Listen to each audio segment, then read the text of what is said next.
Good afternoon, everyone, and welcome to today's webinar. My name is Fomita Nisa, and I'm one of your hosts for today. The webinar is titled, The Recipe for the Digital Estate, Design, Build, and Operate, which is sponsored by Revizto.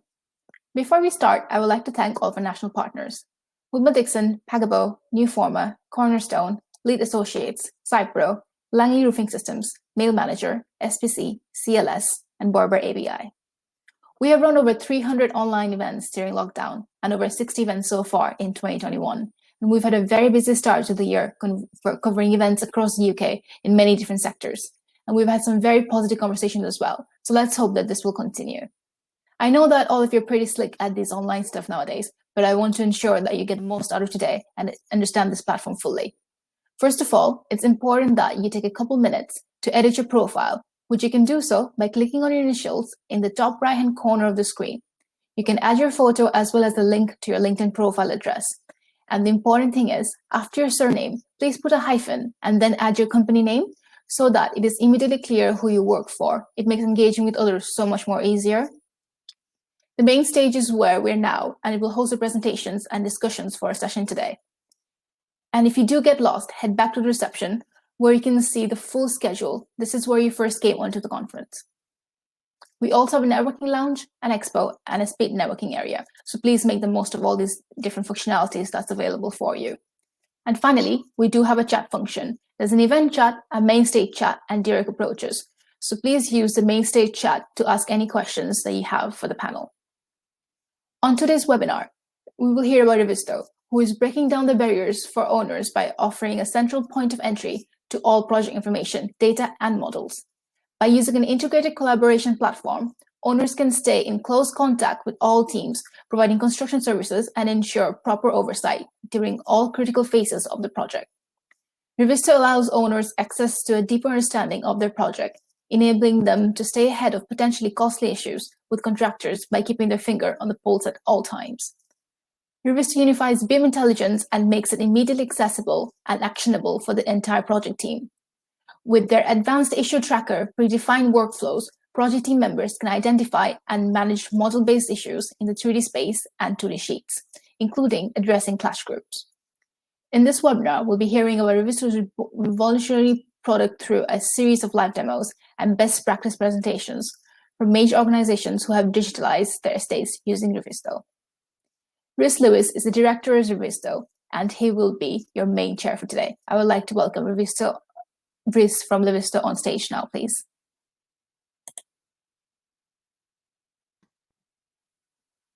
While Rhys is here, I will play the next video so that you can find a bit more about what's available for you. Thank you. BIM has opened up endless possibilities for improved efficiency. However, without the correct understanding of technology and its workflows, very little can be gained. As the complexity of projects increases, it becomes more challenging to design, build, and coordinate a project that can be ready for construction. As a result, thousands of issues need to be communicated, tracked, and solved. Revizto adds a new dimension to BIM that enables you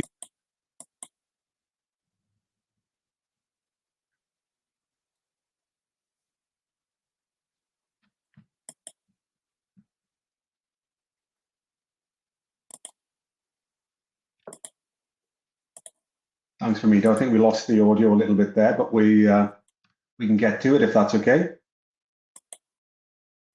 Yeah, no problem. Okay, over to you, Rhys. Perfect, thanks. Let me just pull up my screen here and switch to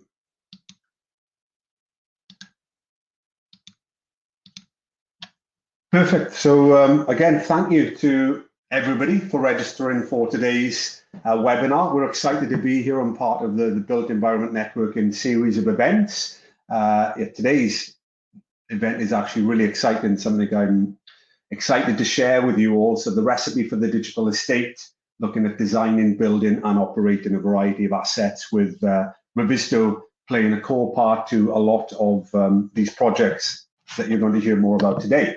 So as introduced, my name is Rhys. I'm the director at Revizto, looking after our EMEA team. The short video there sort of talk about Revizto in a bit more detail, but just to clarify, we offer an integrated collaboration platform that unifies coordination on projects throughout a variety of stages, which you'll see in more detail as we go through today's session.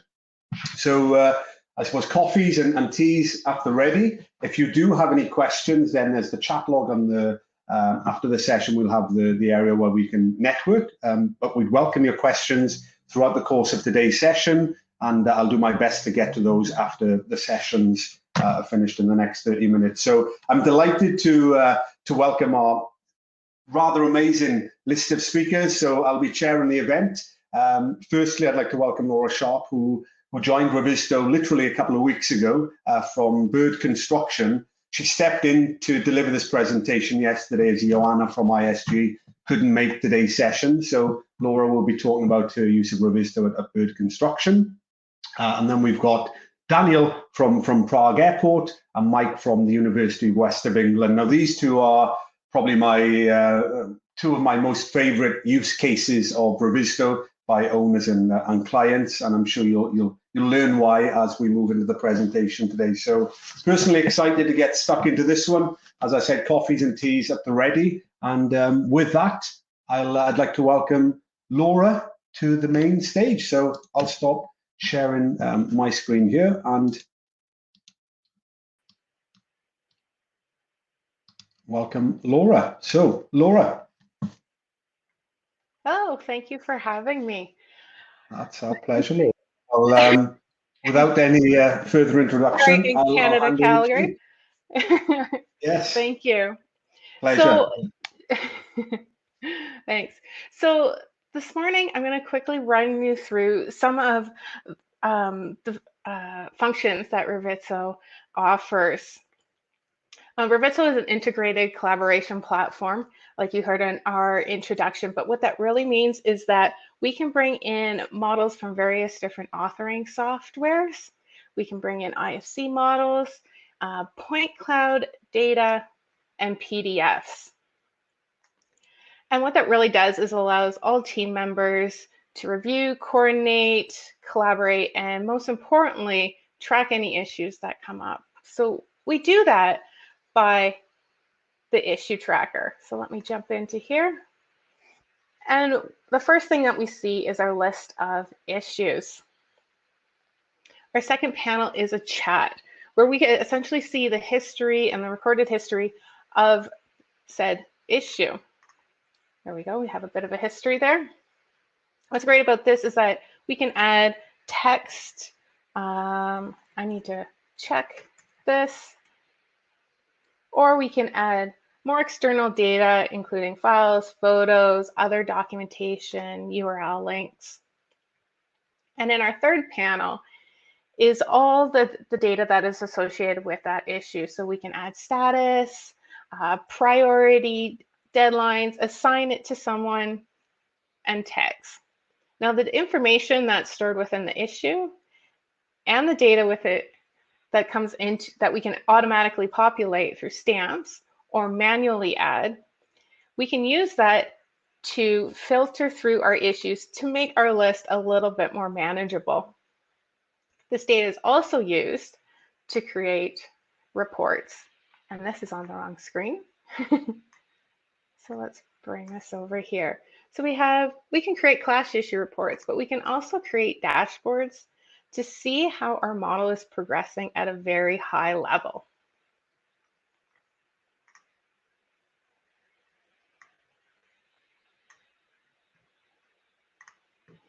Back in our issue tracker, our viewing screen is a snapshot in time of that issue, and we can add markups to it by adding more comments,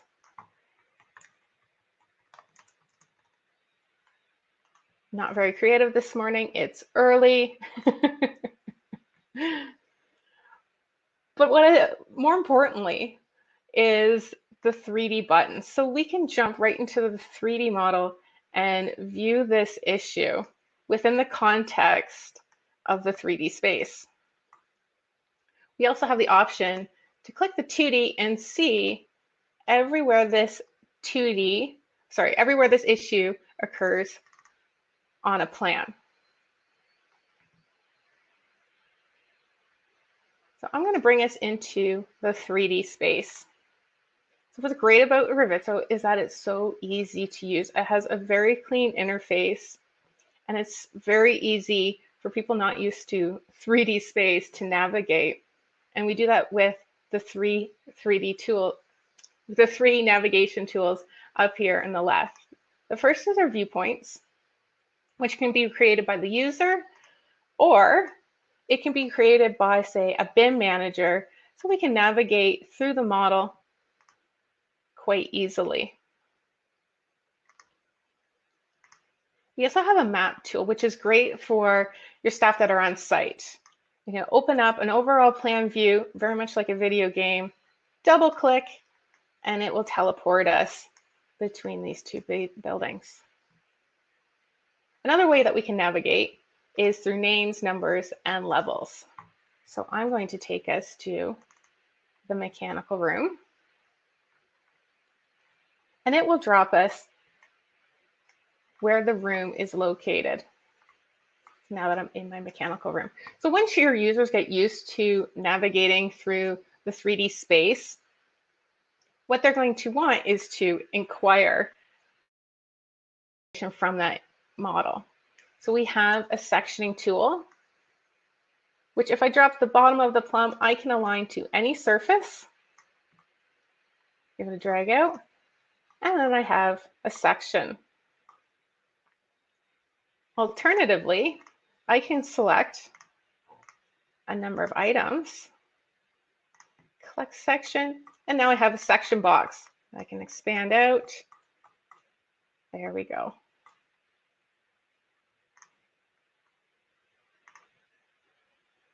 Let's hide that. So I can come back into my mechanical room. Most often, the number one query that we want is to measure something. So we have a number of measuring tools within Revizto. We have a laser, point to point, minimum distance, an elevation, and slope.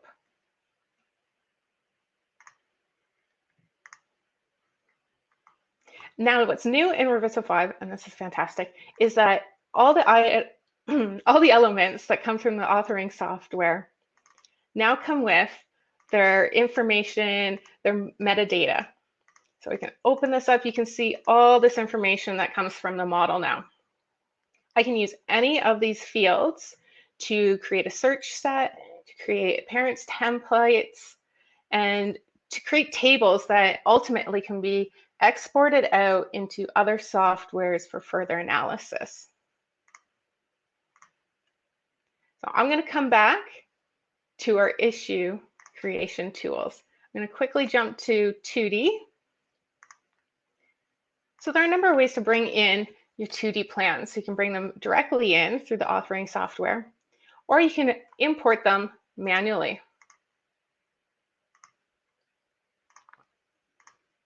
And once we're in the model, if we import them through the authoring software, they are automatically connected to the 3D. We do have a tool to align a 2D to the 3D model if we need to do it manually. You'll know it's aligned if you see this little green box. And by selecting that, it overlays the 2D over our 3D. I like how that looks. I'm going to close out of that, and that retains that view. Once that connection's made, we can also use the sheets to teleport to anywhere in the model. There we are. So now that we're back in the 3D, we can create an issue. So we can create an issue. Again, not very creative this morning. That's created by me. It doesn't have a whole lot of data that's automatically populated. So what we like to do is drop a stamp. So let's say I want my architect. Whoop, let's get back here. back to my view. Oh my goodness. Well, we can do that. Let's go back to my mechanical room, just like that. So let's say I need to look at these mechanical items. I can drop a stamp. Oh, look at that. I have a mechanical stamp right there. And what's great is that it automatically populates the data for that. So it automatically assigns this, gives it a priority.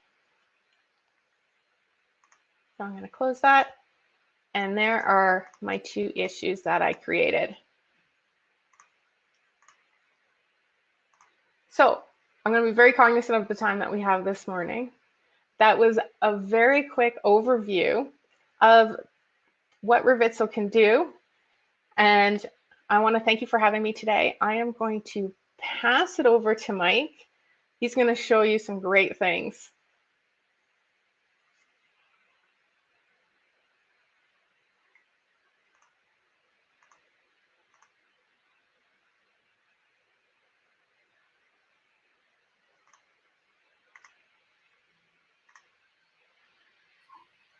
There we go. Hello, everyone. Good. Over to you, Mike. Thanks, Laura. Thanks, Laura. Thanks for that wonderful introduction. Now I have to live up to that. I'll leave you get straight to it then, Mike. No need for me to introduce you as well. I'll give you Mike Ford. Thanks, Mike. Hello, everyone. My name is Mike Ford. I'm from the University of the West of England, based in Bristol. I work here in the estates team. We've been on our BIM journey for about 7 years now, so we've really invested quite a lot in this stuff. Around 92.5% on square meterage of our buildings are now have 3D digital models. So what I want to talk about today is a little bit how we're using that digital information and how we're using that in Revizto specifically. So I'm going to go onto a share screen. That's not Revizto. This is Google Maps. So this is the first building I wanted to have a look at. And if I minimize that, hopefully you can see the 3D model. So this is one of the first buildings we ever got 3D laser scanned. It's the Arnolfini building. For anyone that knows Bristol, it's sat in the city centre. Go back to Google Maps. Sat here on the floating harbour. And we use it for teaching arts, and the lower floors of this building are an arts gallery. So the first subject I wanted to talk about is how we're using BIM for projects. So we do a lot of in-house projects in the university. So one of the first things you need to do on a project is sort of establish some existing information. Now, although this building's been laser scanned and it's got really accurate geometry, it doesn't have any MEP in it, so it's quite a limited model. Early stages of our BIM adoption. And what I've done here is I've just gone into the 2D area where I've placed some stamps for photographs of these 2 rooms, which we're looking at the moment for a new project. You can also see lots of other stamps here. Lots of these were signage. We did all of our COVID planning in Revizto, so we could put stamps onto these drawings. These will represent different bits of signage, and I could produce plans and Excel exports for the signage ordering. So that's a little bit of an aside. So in terms of more specific surveying, my method for doing this is add the stamps to Revizto, so you know where the photographs have been taken. I do a series of 360-degree photos. If I click on one of these, and click on that in the chat here, and pan around this room, this gives me really good information on things like ceilings, which don't fit into a single photo frame. So it's if I want to, for example, model in all of these light fittings, that's really difficult to do from still photographs. But what the 360s kind of lack is any kind of pixel clarity. Like if I start zooming in, you can see there's probably some sockets down here, but I can't really tell what they are. So they're limited in that way. So I pair this 360 photo with a series of stills. So I do one stamp per elevation. You can see there the still photographs. And then what I'll do is I'll have a series of photographs here, so a picture of that elevation, and then I'll sort of zoom into the specifics, so zooming into the sockets really, so just so that I can get the circuit references into the model as well. And if we've got time later on, I'll show you how that can be quite useful.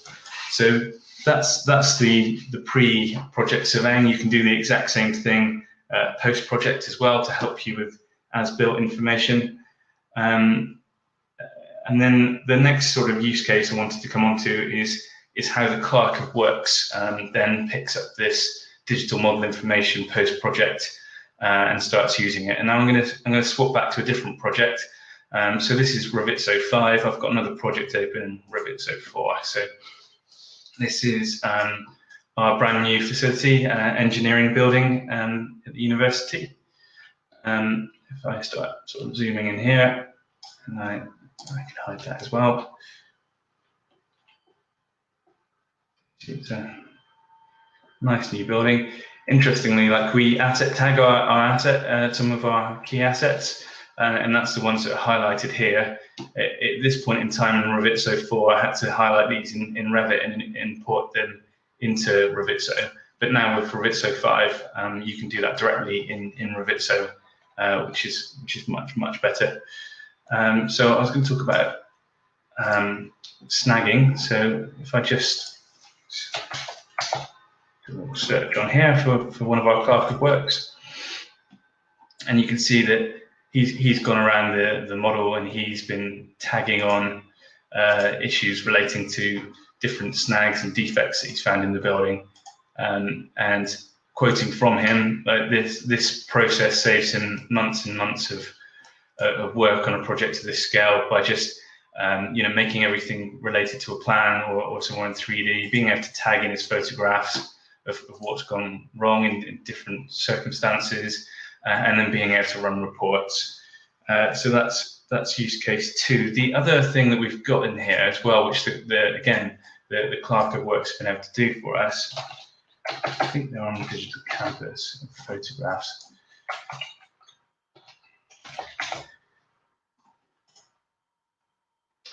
Closing up photographs. So if I open up here, before the plasterboard's gone on here, they've taken photographs of each elevation so that we've got, the position of these conduits and things like that are all, you can get back to that information at any point in the future. It tends to fall off the BIM modeling requirements. It's too sort of fine level of detail. So the photographs are a really nice way to kind of beef up that LOD and having this just in a different way. So that's going to be really useful for our term contractor. Again, I'm really conscious of time, so I'm just going to move on to some of the facilities management uses, which is the final use case I want to talk about. I'm going to come back to our Arnolfini model and show one of our projects, which is a really small project in contrast to the one we just looked at. So I'm just going to navigate using a project drawing, do the old 3D to 2D to 3D trick. That hasn't worked so well. Sorry about that. Project's over here somewhere. Here we go. Cool. So what I want to just demonstrate is how useful the information in this model now is for facilities management purposes. So if I just click on this nice bit of green wall here, so that's been painted with a chroma green paint, and if I just click on this, you can see here Revizto 5 lets you favorite parameters.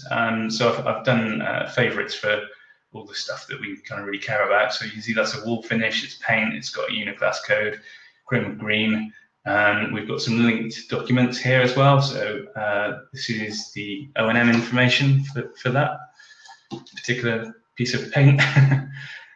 So you can get to that. We've got other stuff linked in as well, like the cost data sheets, other bits of information we need to keep. And this level of information is just available on practically everything in here. So you can click on light fittings, you can link through to their linked documents. You see that's a certain type of light fitting, which is awfully useful information. And what I'll also show you is the, you saw in that last model in Revizto 5, Revizto 4 even, that I had to manually highlight the platinum assets. Now I can click on this one and you see these have just changed color, and that's just a preset search set with a color code linked to it to allow for that. The final thing I want to show you is how this can then be used for planned preventative maintenance activities. And I need to open another model for this, so just bear with. Where's it gone?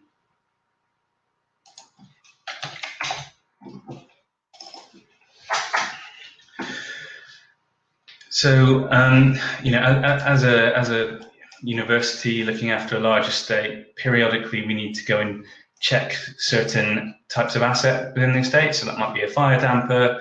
That could be various things that are safety critical that someone just needs to go and attend. That's mainly done through a CAFM system. So ours is Archibus. That's basically a schedule that says we know we've got these assets and we know we need to check them every, say, 6 months, and it fires out work orders to someone to go and attend those assets. Not particularly useful when you come to things like firewalls, because walls don't sit within a room, they span multiple rooms.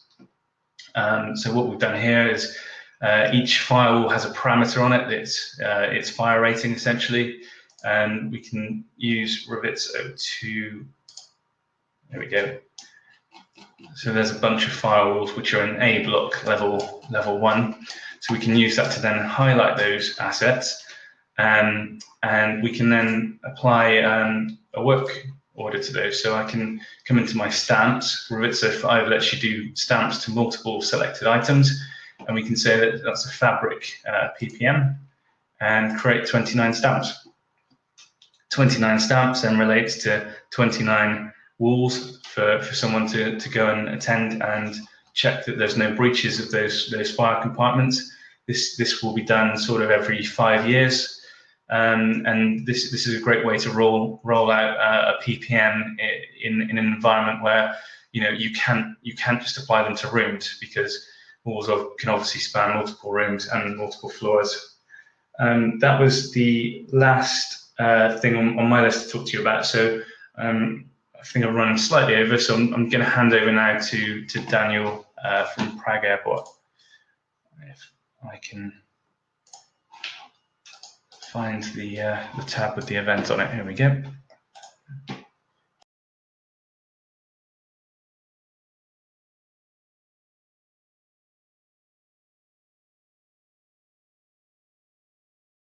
Daniel will be with us shortly, just a couple of seconds.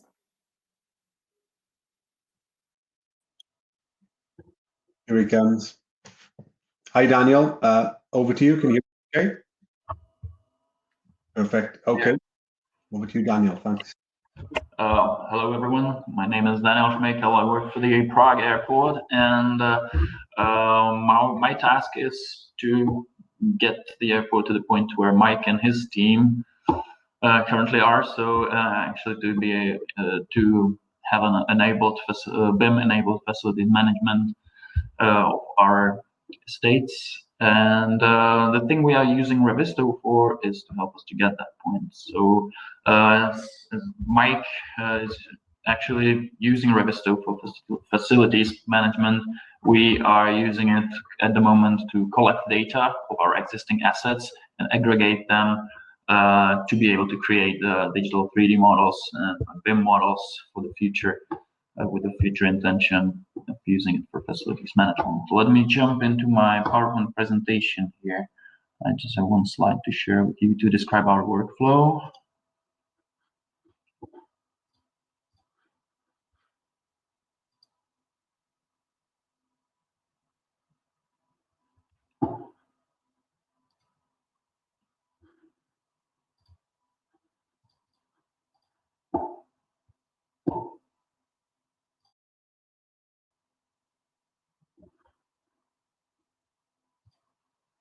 Well, I hope my screen sharing is working.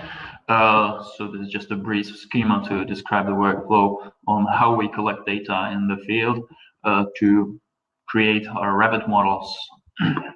So as Revisto is capable to handle many kinds of inputs, for the creation of Revit models, we feed it with initial input data such as PDF drawings, a very simple through Revit model created just from 2D floor plans. And then we add more data that we do in the survey in the field.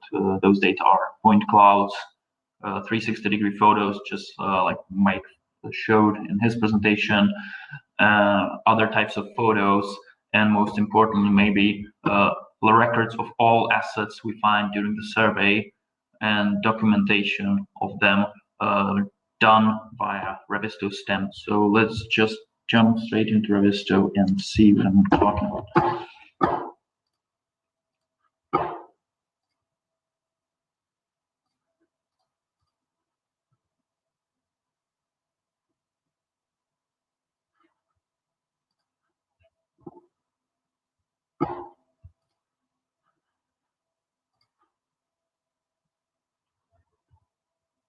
So what you can see here is our work in progress model. This is how it looks after some time of working on it. And just to give you an example on how it looked at the beginning, I have a save view here.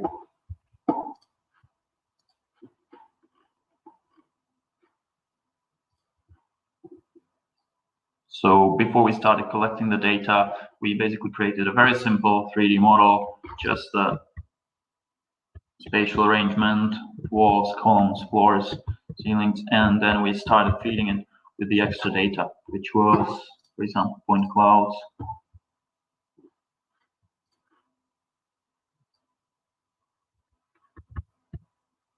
So now you should be able to see the laser scan point cloud together with our created 3D model. Let's just give it some time to. Yes. Okay. And the other types of inputs were 2D drawings. So let me just jump into the 2D space. So these were original 2D drawings we had for the existing buildings. However, the existing drawings were not always up to date, since the airport terminal is a space that very often undergoes many renovations, reconstructions, and things change very often. The original documentation was not accurate and definitely was not up to date. So the task was to create an up-to-date documentation from the 3D model. So this was our input data, which we aligned then to the 3D space, and we started putting the extra data into the 2D space and the 3D space. So using the issues or stems, Revizto, do an example here. So what you can see is a floor plan of the HVAC system, and into this floor plan we started putting data, putting the stamps.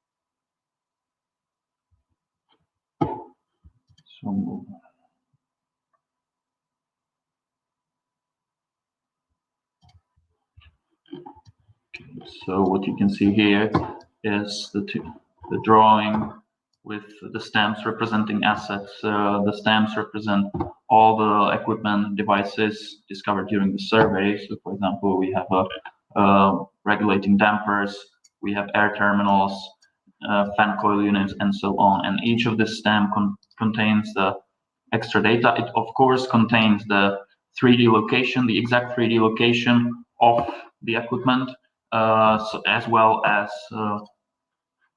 documentation such as pictures, tags, and everything else.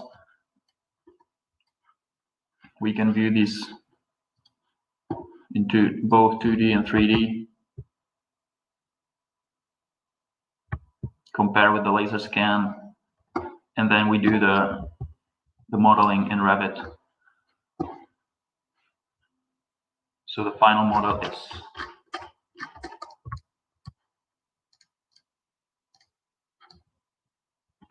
is what you can see here. For keeping track of what has been done, how many devices we still have to create in the 3D model, what is the status of each of the asset. We are using the reporting functionality of Revizto. So we have set up dashboards where we have graphs like this showing us what types of equipment for different technologies still have to be processed. We are using the status of each stamp. The status goes from open through in progress, solved to closed. So when something is in the open state, open status, it means that the data, it was only created as a record inside Revizto. And as we go further through the project, when the issue or stamp gets closed, it means that it's fully modeled in Revit, in our 3D Revit model, and it has all non-graphical data, properties, everything connected to it. So then it disappears from our list of to-do tasks here. Yeah. Another input also, this is what already Mike showed, is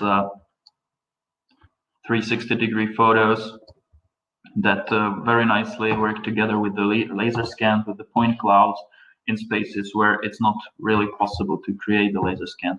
Wherever it was possible, we uncovered or opened the ceilings to do the laser scanning, but of course there were areas not accessible, and there it is when it comes handy to use the 360-degree camera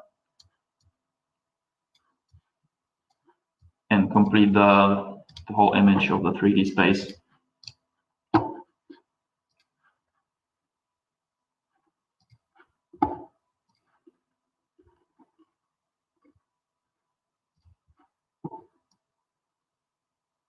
You can see an example of markups that are also possible in the 360-degree photos.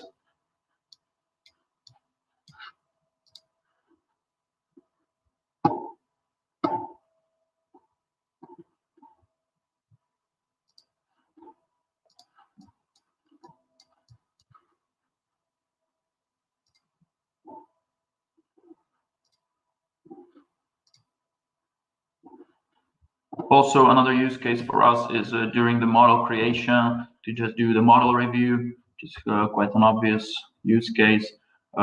Here, an example, a wrongly put navigation board.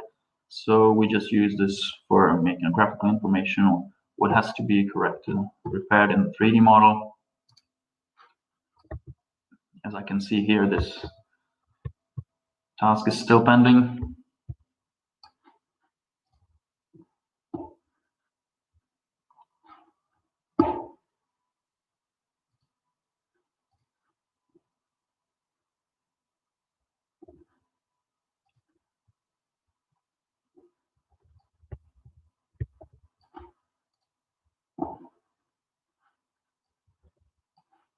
Another issue here, a split unit in the open status, which means it hasn't been touched since the data creation here. So the only information we have is the photo documentation.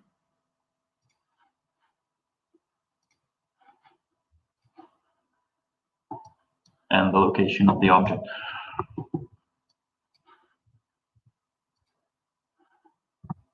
Well, I guess this is all from me today, and I'll pass on back to Reese.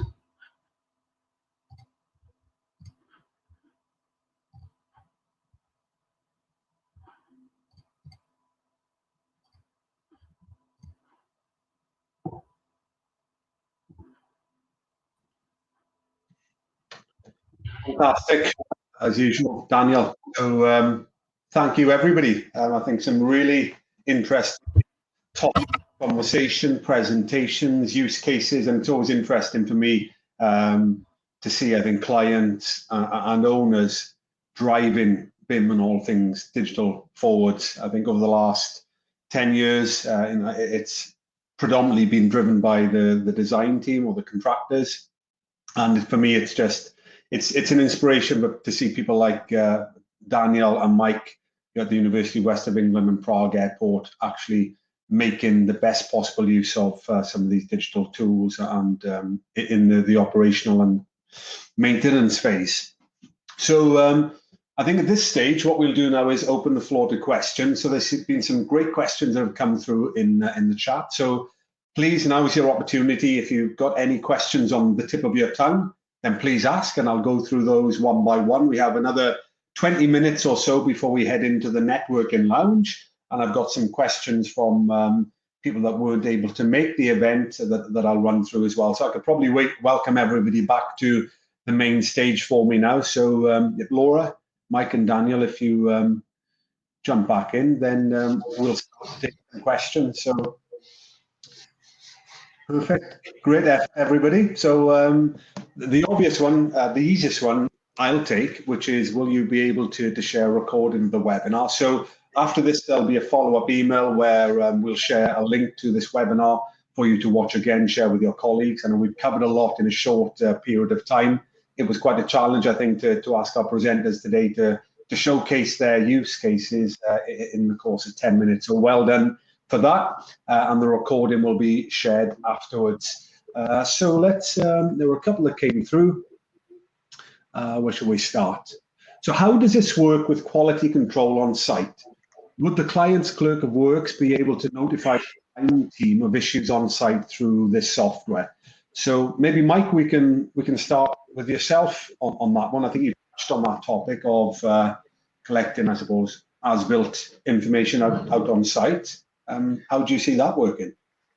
Yeah, so what our clerk of work does on site is obviously they're in attendance a lot, so they're walking around and they have this open on their iPads, so they can see the project drawings, the project model, and they're able to continuously compare, the built reality to the plans, and through that they're able to mark up any differences and flag that. So.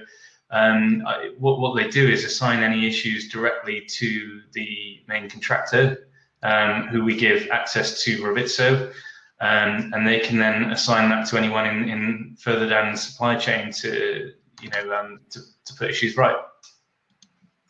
And everything, I guess, Mike, is noted in that issue which you mentioned, right? So you've got a full audit trail there. Accountability. That's it. Site photographs of the issue. It could be something missing from a model, or it could be a crack, or a snag, or anything else.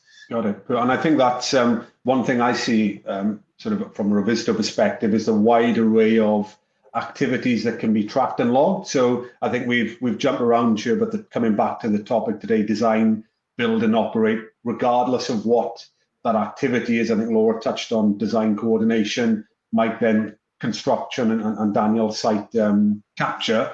The tool really is able to capture a wide variety of activities against the drawings and the models. But another question that come up, and maybe we can throw this to you, Laura, is what is a stamp? So I guess you're not posting anything with that, but what's a stamp, Laura? Oh, stamps. Stamps are a great way to pin an issue. We're at a point now that we don't even need the issue. Let's use stamps. We can set up templates, right? So you're grabbing that issue based on the criteria that you want to fill in through that data into the issue tracker, right?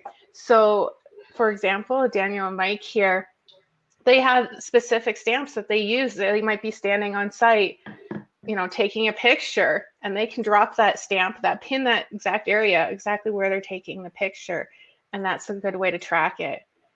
Got it. What would be, I suppose, for some of the people on the call, Laura, how are people doing that today? I mean, what's the benefit of a stamp? It sounds nice and easy, but what are people on, that where you were before Bird Construction, before sort of pre-Revizto, how were people capturing that type of data? Or what did the stamp look like? Pre-Revizto. Oh, those were screenshots taken from clashes and things like that. It was such a more labor-intensive workflow to bridge old 2D markups to the 3D environment. You do a snapshot of something in 3D, and then you take the snapshot of where it is on 2D, and then you compile it in some sort of PDF or Excel sheet, and then you give that to somebody.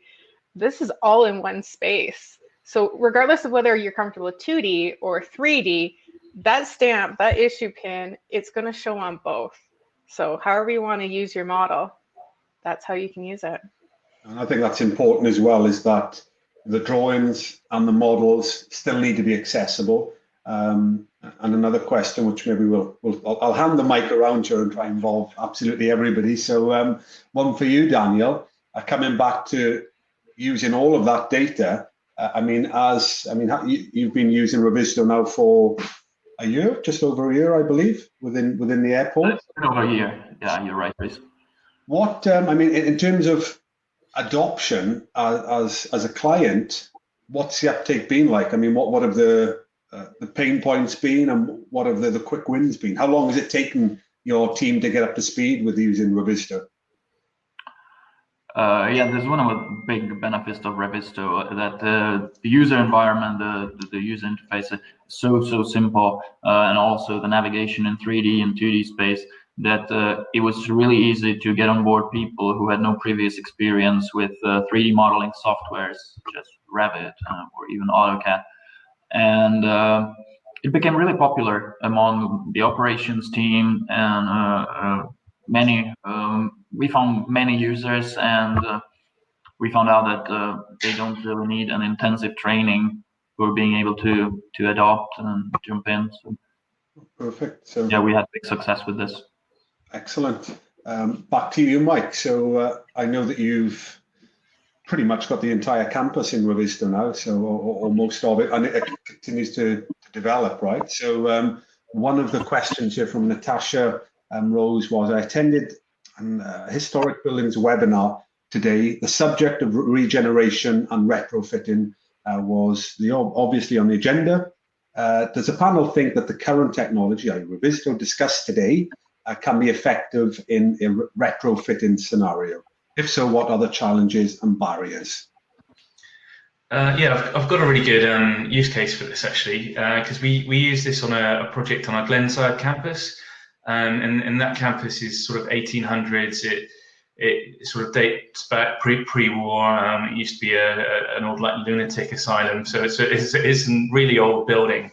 And we did some development work on this building, and the architect told me one of the real key things to getting sort of planning approval for the works that we wanted to do was being able to stand on site with the planner, with the iPad, looking at that scheme virtually, so that they could get their head around what we were proposing we wanted to do. So I think it's got real legs as a way of just explaining design to someone that maybe doesn't get what you're trying to do and might think that you're trying to do something that's undesirable to a historic building. So it works.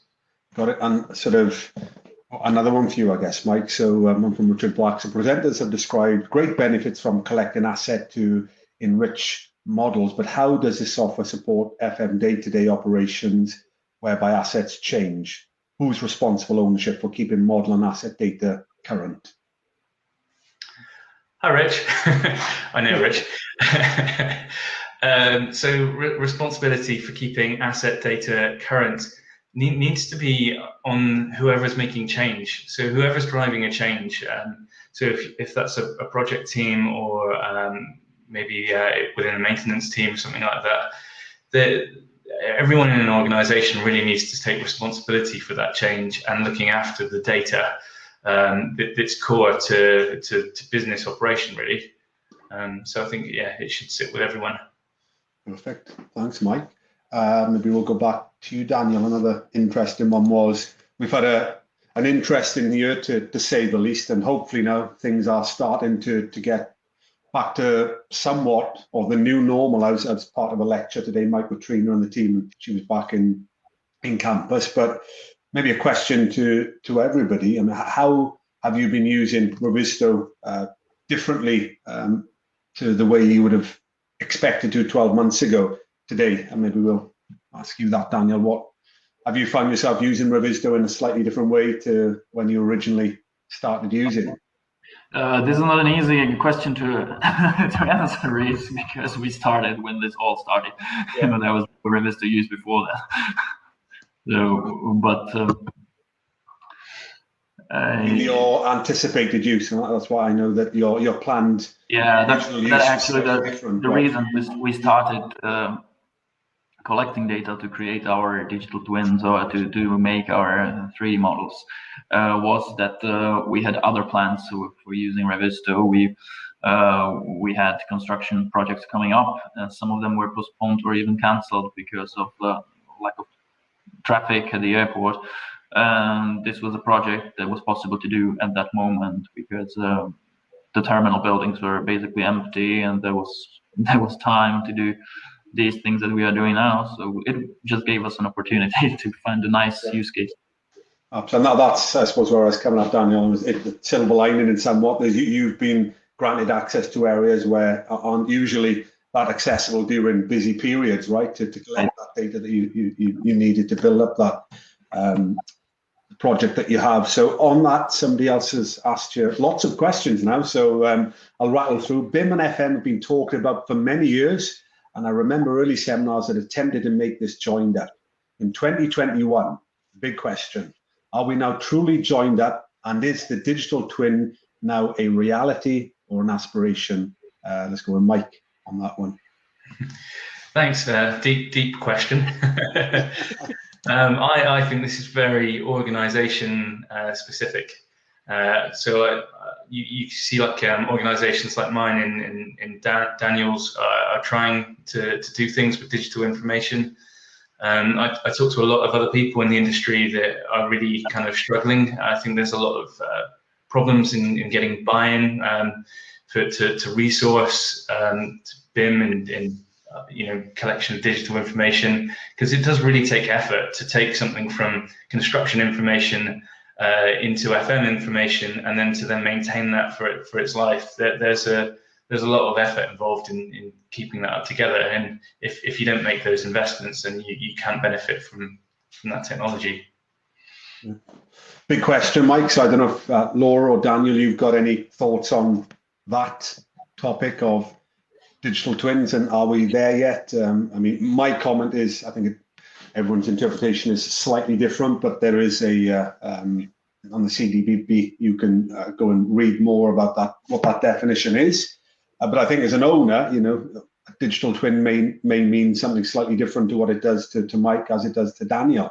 So yeah, Daniel, Laura, any thoughts on that particular? No, I have to agree with that. It depends your use cases, right? Everybody has a different use for that information, and the trick is compiling it all together. Where individual parties, I come from the GC side, the information that I want is more spatial, whereas the information you want is asset information in that sort of database. So it's a case use. Perfect. Maybe another one for you, Laura. Where do you see technology emerging in this area in the future? So, oh, is that the one with the AR, VR, AI question I saw there? There you go. Try to shorten it down a little bit. So we'll probably take another 2 or 3 questions, but yeah. Well. I think this is personal to everybody. My particular excitement comes from AR. I think it lends itself so well to the built environment. The technology just quite isn't there yet. I've done many playing around with different headsets and different ways to use AR. I'm waiting for that technology to get a little bit more accurate, but I think it's coming. Oh, great stuff. Mike, if you see like there's something on the tip of your tongue, any? Well, I was going to say, like some people might not know what the acronyms mean. So from that list, sort of AI is the artificial intelligence. So that might be how we look at or use and analyze data in the future. I think that AI sort of type algorithms could be lent to that. And then you've got the VR, which is the virtual reality, the sort of headsets that you put on and you're completely immersed in that virtual world. And then AR, which Laura just described, is augmented reality. So you get that overlay view with your reality plus the virtual. I think I've described that correctly. Yeah.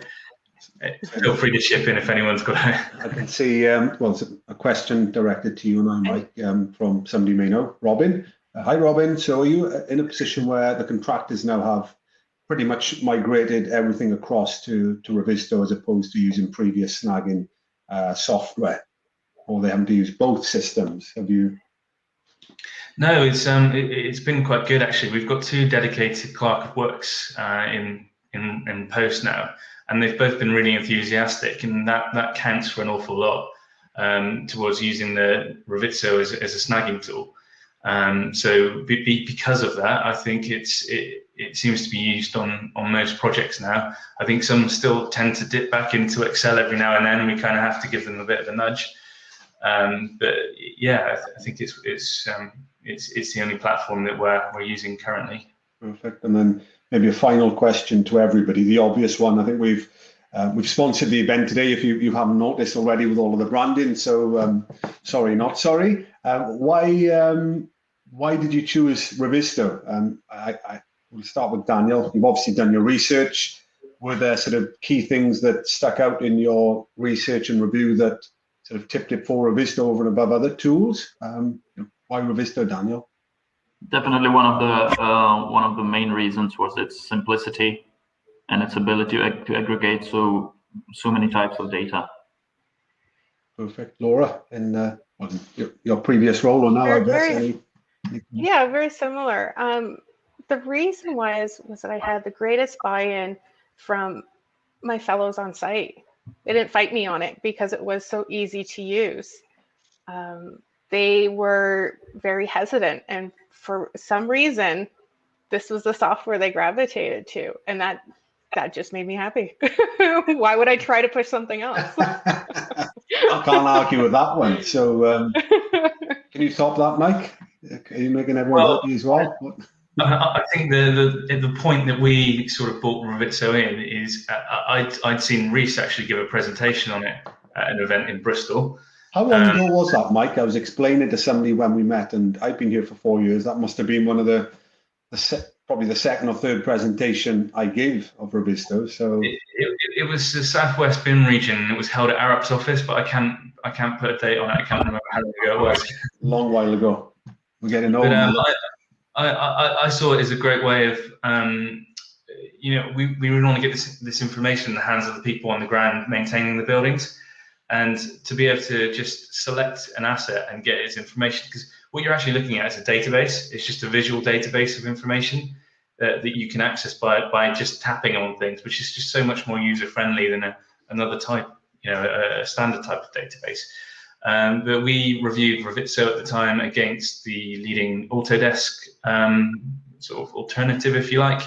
And it was the sort of the user friendliness, the cost, and it's just so easy to get up and running. It's a sync button. I think that's kind of what sold it over the alternatives. Yeah, and I think to answer my own question there, I think why it's been a really interesting place for me to work personally is our development team are rock stars, and hopefully you'll all agree that we listen to what our clients are asking for. So some of the things you've seen today shown have been requests from the likes of Laura, Daniel, and Mike.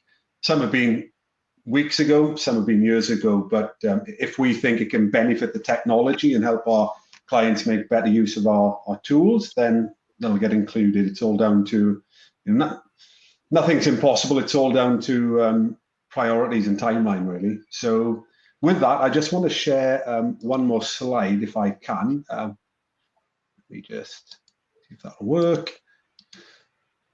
So hopefully that's coming through. Yep. So basically, if you do have any additional questions, we're going to jump into the networking lounge now. So I haven't been able to cover them all. So please join us by clicking on the networking lounge when we all leave this main stage. If you want to trial Revizto, it's available to anybody. Just jump to the website or drop me an email and you can request access to a trial account there. And talking of stamps, a big, massive thank you to everybody that took the time to speak today. So to Mike, thank you.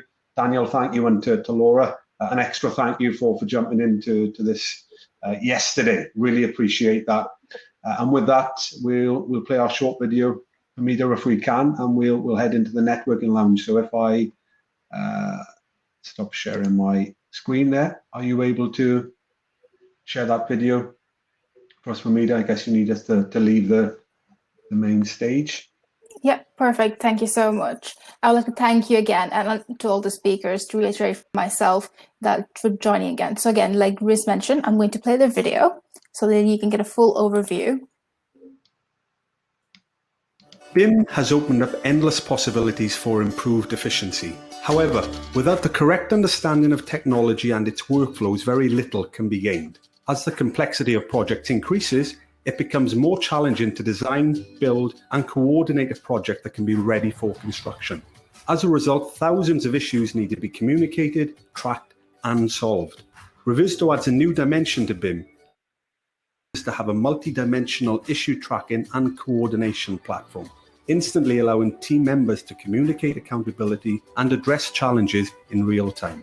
This allows skill levels of any kind to easily comprehend and locate project issues on any device. Throughout the entire building lifecycle, identify, track, and solve problems live in 3D and 2D using the issue tracker. All activity per issue are tracked with a time and date so nobody has to skip a beat. Additionally, take virtual reality to the next level by viewing your BIM model, clashes, and issues in Revizto VR. Revizto continues to redefine what simplicity really means on a complex project, allowing people around the globe to truly take BIM to the next level.